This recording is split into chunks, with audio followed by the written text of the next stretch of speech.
Well, good morning. It is so good to have all of you here. And as Stacy was saying, there's kind of a special day. We're doing something kind of different. And for part of it, I want us to think about this journey that we've been on for a little bit this past year.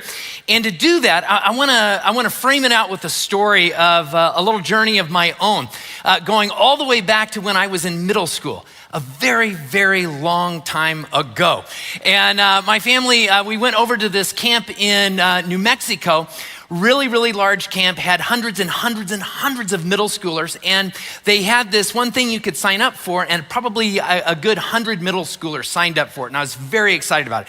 It was this overnight hiking and camping trip. And ahead of time, they met with all the middle schoolers that were gonna go on this thing to show them what gear they needed to take and everything. And they had a map on the wall of where we were gonna hike up into the mountains. And then I noticed right below the little meadow where we were gonna hike to, there was like this lake. And so me being me, of course, I said, do we get to go to the lake? And the guy was like, no, you don't get to go to the lake. It's too far away. And I'm like, oh, but I'd really like to go to the lake. But I tucked it away in my little middle school brain is what I did.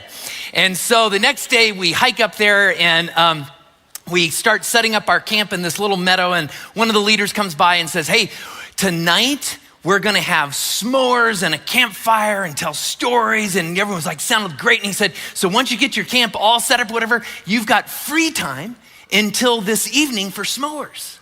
Free time. Yeah. So there were like two other middle schoolers that I knew. And I talked them into going along a little adventure, we would just swing by the lake on our way to go get s'mores that night is what we would do. And I maybe talked a few other middle schoolers into joining us because it sounded like such great fun. And so a little while later, there were 20 of us completely unsupervised that just marched off into the woods to go find a lake with no map or nothing, just my memory about where that lake was off of that map. And so we didn't make it to the lake, but we found the lake, okay? Because it was kind of far away. We shouldn't have been trying to find that lake the whole time. That was some good advice that they gave us. So we find that lake and we were on this little bluff and we could see, and it was just a tiny little lake. We could see this lake. And so then we turn around to head back because all 20 of us, we were ready for s'mores and a campfire. And I was kind of thinking, it'd be nice if we got back before they noticed 20 of us missing because that could be a problem. But there was a bigger problem. And here's where the story, the adventure really begins. Because as we started to head back, it was getting late enough that the sun started going down. I mean, the sun went down and it turned dark.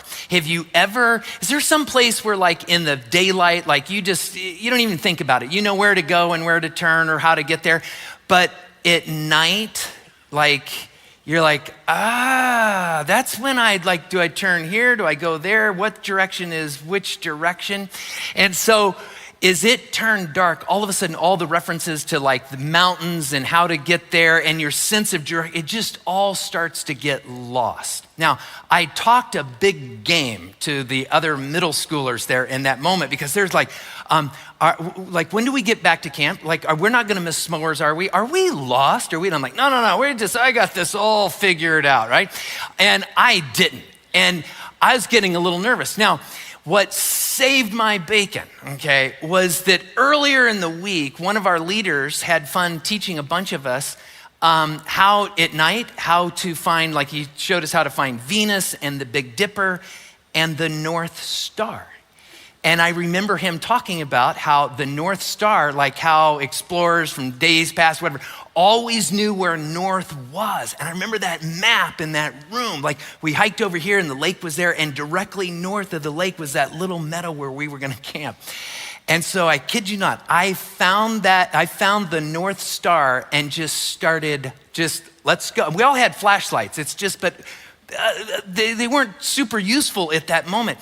But over every little ridge, through every twist and turn, I just kept finding that North Star and acting like I knew what I was doing. And we just kept going. And after what seemed to be a forever hike, all of a sudden we could hear the laughter of our friends and other, lots of middle schoolers, and not long after that, the glow of a campfire and the smell of s'mores, and we made it back. Now, the reason I tell you that story is one, so you wouldn't think that there were like 20 middle schoolers still, missing for, ages back in New Mexico someplace. But here's the main reason I tell you that story. Because as a church, we've been on a journey. Right? This past year, we've been on this journey. And we started back last August with a goal of like, how do we want to live out our mission this year? Because we have this mission, right? This mission about loving people into the acceptance and freedom of Jesus Christ. But how do we want to live that out? What are the next steps? How do we move forward in all of that? Now, I went back and actually looked at my notes to look at exactly how we framed out that challenge. But the basic challenge last August that we talked about, that as a church, how we're gonna move forward to live out our mission was this: we will walk with people and love them where they are. That's how we said we were gonna, this is how we're gonna move forward in this. And part of the reason we talked about that, why that would be the way we'd live out our mission, is because that follows the heart and the example of Jesus Christ. Because we have a North Star, right? As a church, our North Star is Jesus. And so when it came to okay, how are we gonna live this mission out this year? We've got a North Star. One of the New Testament writers, a guy by the name of Paul, writes this in the book of Philippians. He says this. He says, therefore, if you have any encouragement from being united with Christ, if any comfort from his love, if any common sharing in the Spirit, if any tenderness and compassion, then make my joy complete by being like-minded, having the same love, being one in spirit and of one of mind. Do nothing out of selfish ambition or vain conceit. Rather, in humility, value others above yourself.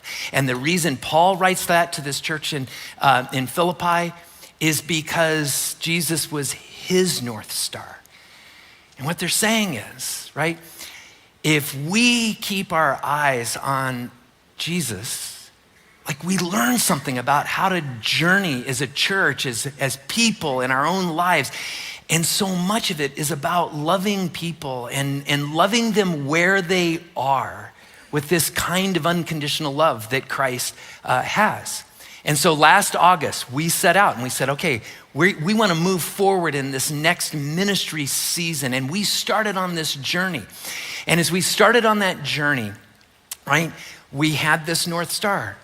Because there's lots of questions when you start off as a group of people, as a church. It's like, how will we live this out in the coming year? What direction will we go? What kinds of things will we do at a very practical level? How will we handle all the twists and turns of the world that we're in to be a church that shines, right, with the love of Jesus Christ in this?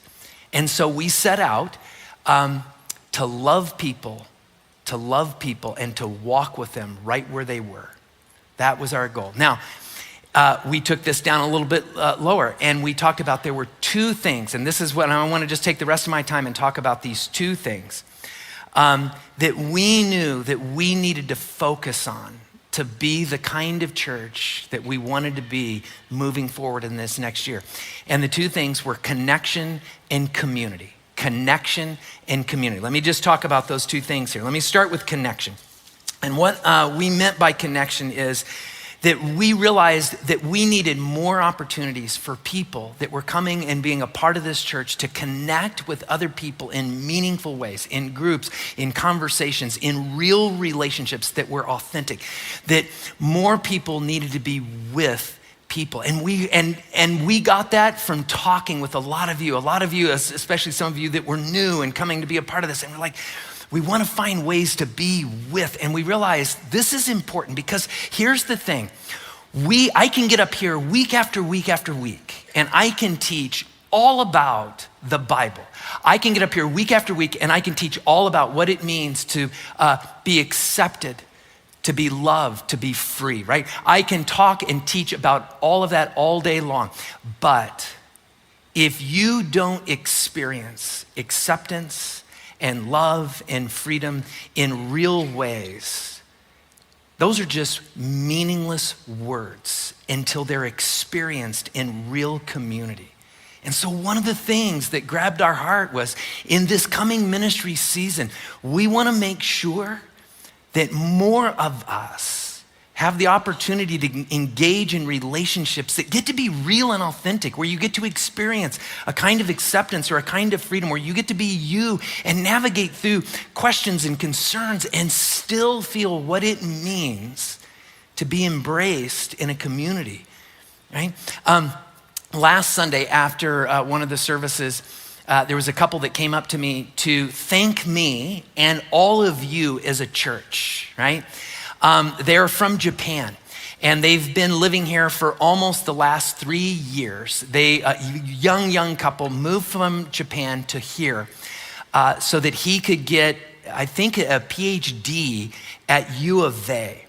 And they had just finished it up, and were getting ready to leave. And what they told me, just like it lit me up, because they explained that like they had never experienced a kind of Christian community like they had here. In fact, I don't know this for sure. And if I would have been thinking about the sermon I was going to be preaching today, I would have asked them more questions in the moment. But I think they may have become followers of Christ here. But they came to Tucson. Think about this. They came to Tucson, didn't hardly speak English at that point. Completely different culture. They showed up here and did not know anyone. Think about you moving someplace else to a completely different culture where you barely even knew the language, you didn't know the culture, and you didn't have one friend or family, and you moved into that place. And what they told me was, we became their family here. And they found this kind of connection, and to hear them talk about what you all meant to them as a church family was so proud.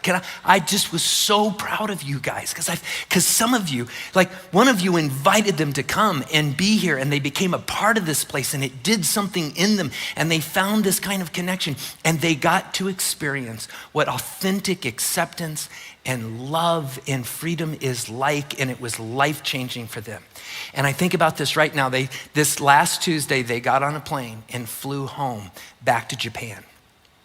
And I think about the difference they're gonna make in Japan, a place where there's not very many churches, a place where Jesus doesn't get talked about a lot. You change something in them, and I'm telling you, it is a light that is not going to go out right now back in Japan. You made a difference in them. That's what real authentic connection makes. And this past year, in fact, as we launched into that out of August, there was at least 120 new people that ended up joining some of our midweek groups in this. We had other people that were joining groups in all of this, and we watched that happen. And that happened because that was the journey, that was the story that you were telling in all of this. And what was so beautiful about it was watching people engage in this, engaging in new relationships that maybe were holding back from it, and got to see how precious it was. Others of you that maybe didn't see yourselves as being a leader or a facilitator, you stepped into it, and the next thing you know, you're in a place of helping to make that happen. It reminds me of a guy by the name of Chris, who's been coming to Casas for quite a while now. But he stepped into this past year, and I want you to catch part of his story.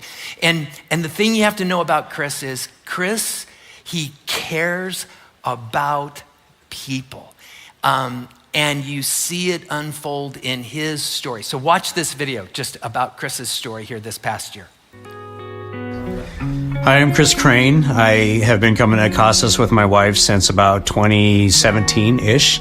We instantly fell in love with Casas. Casas was allowing people to be who they are and still realize that they're loved by God. And that was a huge eye-opener for both of us. Every week we get a little bit to the left or a little bit to the right of true north. And every week we're able to reset our compass by coming to service. So looking back on this whole process that I think started around August of last year, September maybe, God has really taught me that every person has a story, that it doesn't matter what your fill in the blank is. Everybody has something that they need to share with someone. Casas was restarting the small groups, and I was reluctant. I was like, nope, I'm not doing it. I will be interested in it and see what's out there, but there's no way that I'm going to actually facilitate something like this. I don't have the skill for it. I'm not well read in verse. I don't have a big, religious history. I didn't feel worthy of it. I didn't feel like I had the credibility to be someone to lead a class like that. And I'm like, all right, finally I go up, I stand in front of the room full of facilitators, and I'm like, hey, long-time listener, first-time caller, I really don't know what I'm doing, but God has told me that all I have to do is open my door. The message that we receive every week here at Casas goes right along that line, that we all need to be accepted, loved, and with that we have our freedom. One of the guys commented the other day at our table at our men's group, this isn't normal for a bunch of guys to be sitting around hugging each other and telling each other how much we love each other. That isn't normal, right? Something that I've really learned about everybody is that we all have something to offer, even though we may think we don't. Again, here I was on day one saying, I'm not credible to be facilitating a men's group, much less a Christian men's group. But I didn't have to do a lot. All I had to do was listen.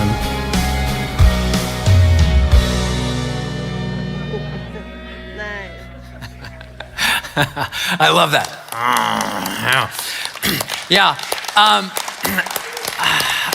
I don't know where Chris is in here right now, but right there, you're right in front of me. Yeah. Even hearing you talk about this a little bit and some of the conversations we had, I know at moments you felt like a little bit of a fish out of water, but oh my gosh, the way you stepped into that just was beautiful. And it was an example of how important connection is, because as Chris stepped into that, and I've gotten just a little taste of getting a few small conversations with some of the guys that ended up in that group and the things that they share, and have watched them, like they are flourishing in ways that I think even they would say they would not have expected at this same time, like back in August or September. And that is because that's what authentic connection does when Jesus is your North Star. And friends, that's part of the story you have been telling through this, and it's been this beautiful thing. Now, the second thing was about community, and what we mean by community is the community beyond these walls, the community beyond those that would say, Casas is my church home. And the thing that is so important to me about this, and the value about this, is how we love people, not just here, but out there. And here's the value behind it. It's not because it's the right thing or the thing you're supposed to do as a Christian, right? Okay, to be a good Christian, I mean like we're supposed to, check the box and do these things. That's not Jesus as your North Star, right? It is actually seeing Jesus in a way that begins to cultivate a heart for people out there. And this is what you see when you look at Jesus, like he found this way of engaging and meeting people where they were, but the kinds of people that religious people would have looked at and said, well, we're not gonna hang out with those people. Like, don't we think of those people different? And Jesus, he sought out people that were tax collectors, and he sought out Samaritans. And Ryan preached on this a few weeks ago, Samaritans, that was a different religion, a different culture, different everything. And Jesus didn't do it because he was just trying to get a good reputation. He did it because he actually cared about them. And this is the challenge for us, right? It's this thing of we want to find ways to love on people in our city, not because it's the thing we're supposed to do, but because when Jesus is our North Star, our heart starts to change and we care about them. I remember Becky and Paula, who are both on staff. Becky has since retired. Jennifer has taken her place with Outreach, but they met with me and they had this idea, right? Because we laid this all out and the kind of this challenge of we will walk with people and love them where they are. And we talked about the community. And so they sat down with me and they said, we want to run this thing by you that we've been kind of working on. We're excited, where we'll actually pair up with all of these different agencies and ministries throughout the season. And we'll plan this thing where we'll work with all, we'll pick a day and we'll take, hundreds of people from Casas and do all of this stuff. And you could tell they were like, does this sound like harebrained or crazy or whatever? And the thing that just really captured me, where I was just like, I love your heart in this, is when they talked about it's not just about us trying to step out on one day to go do a bunch of tasks out there. But they kept talking about, Glenn, there are all of these people that are a part of ministries and agencies out there, and every week, every month, they are loving on all of these people in Tucson. What would it be like if we loved on the people who are loving on Tucson and then loved on Tucson with and through them? And we didn't see this as a one-time thing, but something that would stir our hearts to see what's going on out there. And I was just like, okay, let's do this thing. And at first, we planned so many things. And I remember in different staff meetings, we were kind of nervous about like, okay, we've got all of these things. What if we don't even fill half of them, right? We ended up having to add more slots because you all saw that and stepped into it. And it didn't end up as a one-day kind of thing. Because the story since, you remember like back earlier this year when we did Love Our City and we sent hundreds and hundreds and hundreds of us out doing all kinds of different things. But since then, I love hearing these stories about like the bike group is continuing to build bikes and do things for kids and families that need them for transportation. We've got people that are still working with refugees here in town. Primavera. Those of you that went and served with Primavera, I found out earlier this week that like you've already planned 2 more events where you like on your own, you're like going out and working with them, and the stories keep flowing because there's a part of you that keeps looking at Jesus as your North Star, and it keeps pulling you in this direction to walk with people and to love them where they are, see? And the more we do that, the more beautiful things happen in and through us. And can I say how proud I am to just be a part of a community of people that's doing that. Now, one last thing here with all of this, and it's this, because I want you to see this, and it's why we're doing these baptisms today. Because of the way you have walked through all of this and been on this journey, it's not just been you doing things and these wonderful things. God has been doing something in and through you, right? God has been transforming you guys and working in your heart so that when we talked about baptism here recently, like 40 of you like came out of the woodwork in this thing, and baptism represents this kind of beautiful transformation. It is this picture of how through all of these other things, through connection and community, God's been working in you, and that we get to come and have a moment here this morning where we get to celebrate this incredible symbolic image, right? That when someone is in the water, right, we see this beautiful picture where it's not just a symbol we look at, it's where someone gets to embody the symbol of Jesus Christ and his death, burial, and resurrection, and how we are united with him in that. And so as a community, what a beautiful way to be able to just kind of celebrate the journey we've been on.